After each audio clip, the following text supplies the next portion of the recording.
Happy new year మంచిదే, నూతన సంవత్సరం. అది ఎప్పుడు నిజంగా హ్యాపీ న్యూ ఇయర్ అయితే తెలుసా? అది మన జీవితం అర్థవంతంగా సంవత్సరం అంతా దేవుల్లో సార్థకమైన నాడు మనకి అది హ్యాపీ న్యూ ఇయర్.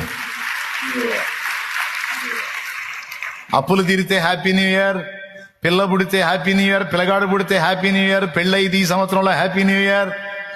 అబ్బే, ఇవన్నీ భౌతికమైనవి, ఇవన్నీ భౌతికం. దాన్ని బట్టి నీకు సంతోషం కాదు. ఈ సంవత్సరం అంతా నేను ప్రార్థన విజ్ఞాపనల సేవలో వాడబడ్డాను.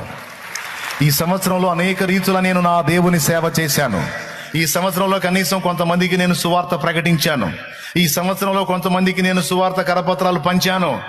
ఈ సంవత్సరం నిజంగా నాకు అర్థవంతంగా ఖర్చు అయింది. ఎందుకంటే నేను నా తండ్రిని ఆరాధించాను, సన్నిధిలో ఆరాధించాను, బయట కూడా నా దేవుని మయంపరిచాను. నేను నా దేవుని కొరకు కొంత సమయం పరిచర్య చేశాను అని సంతోషించడానికి అది అర్థవంతమైన హ్యాపీ న్యూ ఇయర్.